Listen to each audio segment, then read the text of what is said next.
नमस्कार, सत्यहिंदी.com में आपका स्वागत है। एक नजर अब तक की सुर्खियों पर। पेमेंट गेटवे रिजर्व पे ने कहा है कि फैक्ट चेक करने वाली वेबसाइट ऑल्ट न्यूज सिर्फ घरेलू भुगतान ही ले सकती है।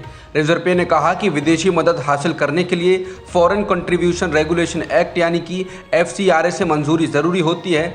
दिल्ली पुलिस ने पिछले हफ्ते दिल्ली की एक अदालत को बताया था कि वो ऑल्ट न्यूज के द्वारा FCRA कानून का उल्लंघन किए जाने के मामले की जांच कर रही है। दिल्ली पुलिस ने विदेशी चंदा लेने के लिए जुबैर पर FCRA की धारा 35 लगाई थी और कहा था कि मोहम्मद जुबैर की कंपनी को पाकिस्तान, सीरिया और अन्य खाड़ी देशों से चंदा मिला है। लेकिन रिजर्व पे ने एक बयान जारी कर और ऑल्ट न्यूज़ का नाम लिए बिना कहा है कि ये कंपनी हमारे नियमों के मुताबिक सिर्फ घरेलू भुगतान ही ले सकती है और FCRA की अनुमति के बिना अंतर्राष्ट्रीय लेन देन नहीं किया जा सकता। इससे पहले ऑल्ट न्यूज़ ने आरोप लगाया था कि रिजर्व पे ने बिना उसे बताए और बिना किसी जांच के ही उसे चंदा देने वालों की जानकारी पुलिस के साथ साझा की है। उत्तर प्रदेश में विपक्षी समाजवादी गठबंधन के आने वाले दिनों में दरक सकता है, ये सवाल एक बार फिर से खड़ा हुआ है क्योंकि गठबंधन में शामिल ओम प्रकाश राजभर ने शुक्रवार रात को मुख्यमंत्री योगी आदित्यनाथ की ओर से आयोजित डिनर में शिरकत की। ये डिनर राष्ट्रपति चुनाव में NDA के उम्मीदवार द्रौपदी मुर्मू के सम्मान में लखनऊ में रखा गया था। समाजवादी पार्टी के मुखिया अखिलेश यादव कुछ विपक्षी दलों के उम्मीदवार यशवंत सिन्हा के साथ हैं, जबकि इसी गठबंधन में रहते हुए ओम प्रकाश राजभर NDA के उम्मीदवार के समर्थन में आयोजित डिनर में पहुंचे। राजभर के अलावा अखिलेश यादव के चाचा और सपा विधायक शिवपाल यादव ने भी डिनर में शिरकत की। गुरुवार को भी एक अहम घटनाक्रम हुआ था जब ओम प्रकाश राजभर, अखिलेश यादव और जयंत चौधरी की ओर से यशवंत सिन्हा के समर्थन में रखी गई प्रेस कॉन्फ्रेंस में नहीं पहुंचे थे। राजभर का दावा था कि उन्हें इस प्रेस कॉन्फ्रेंस में नहीं बुलाया गया था। विधानसभा चुनाव में अखिलेश यादव के सहयोगी रहे ओम प्रकाश राजभर ने शुक्रवार को कहा कि वो सपा के साथ गठबंधन को खत्म करने की दिशा में खुद कोई कदम नहीं उठाएंगे और अखिलेश यादव के द्वारा तलाक दिए जाने का इंतजार करेंगे। उन्होंने कहा कि वो अब भी सपा के साथ हैं। सपा के राष्ट्रीय अध्यक्ष अखिलेश यादव यदि उन्हें अपने साथ नहीं रखना चाहेंगे तो वो सपा के साथ जबरदस्ती नहीं रहेंगे। उन्होंने सपा के राष्ट्रीय अध्यक्ष अखिलेश यादव द्वारा विपक्षी दलों के राष्ट्रपति पद के संयुक्त उम्मीदवार यशवंत सिन्हा के समर्थन में आयोजित बैठक में सम्मिलित नहीं होने को लेकर पूछे जाने पर कहा कि अखिलेश यादव भूल गए होंगे, इसलिए उन्हें बैठक में नहीं बुलाया। बता दें, ओम प्रकाश राजभर अखिलेश यादव पर AC कमरों में बैठकर राजनीति करने का आरोप लगा चुके हैं। वो आए दिन अखिलेश यादव की राजनीति पर हमलावर रहते हैं।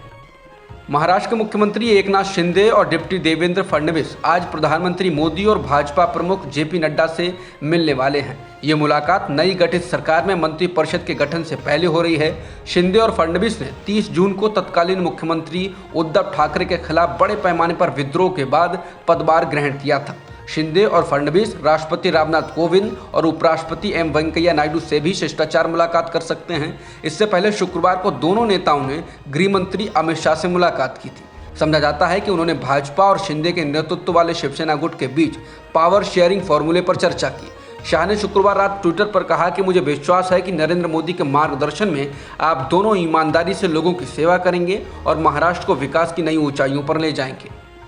जम्मू कश्मीर में अमरनाथ की पवित्र गुफा के पास शुक्रवार को बादल फटने से मरने वालों की संख्या 15 हो गई है। 2 दर्जन से ज़्यादा लोग लापता बताए जाते हैं। बादल फटने की घटना शाम करीब 5:30 बजे हुई। गुफा के पास से पानी का भारी बहाव हुआ। घायलों को इलाज के लिए एयरलिफ्ट किया जा रहा है। बादल फटने की घटना के बाद फिलहाल यात्रा रोक दी गई। ऊपरी इलाकों में भारी बारिश के बाद गुफा के ऊपर और किनारे से अचानक पानी का झोंका आया। कहा जा रहा है कि 25 टेंट प्रभावित हुए। भारत तिब्बत सीमा पुलिस यानी कि ITBP, राष्ट्रीय और राज्य आपदा प्रतिक्रिया टीमों और अन्य एजेंसियों द्वारा बचाव अभियान शुरू किया गया। उत्तराखंड हाईकोर्ट ने हरिद्वार जिले में पुष्कर सिंह धामी सरकार की ओर से बूचड़खानों पर लगाए गए प्रतिबंध पर रोक लगा दी है। बूचड़खानों को पूरी तरह से बंद करने के खिलाफ हाईकोर्ट में याचिका दायर की गई थी। उत्तराखंड हाईकोर्ट ने 10 जुलाई को पड़ने वाली बकर ईद के मौके पर हरिद्वार से लगभग 45 किलोमीटर की दूरी पर स्थित मुस्लिम बहुल शहर मैंगलोर में जानवरों की बलि की अनुमति दे दी है। अदालत ने बैन के आदेश पर कहा कि आदेश जारी करने का उद्देश्य हिंदू समुदाय की भावना को शांत करना प्रतीत होता है, क्योंकि हरिद्वार को प्राचीन काल से एक पवित्र शहर माना जाता है।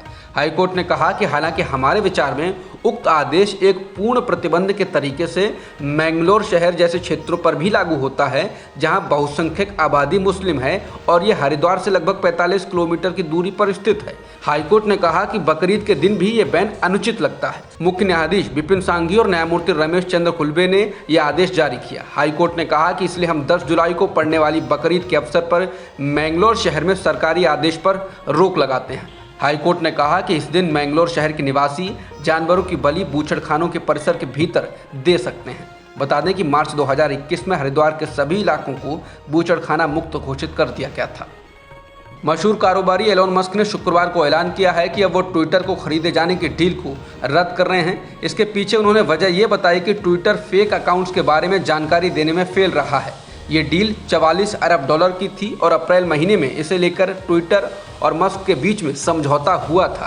ट्विटर और एलन मस्क अप्रैल में इस बात के लिए राजी हुए थे कि अगर कोई भी पक्ष डील से पीछे हाथ खींच लेता है तो उसे जुर्माने के रूप में 1 अरब डॉलर देने होंगे।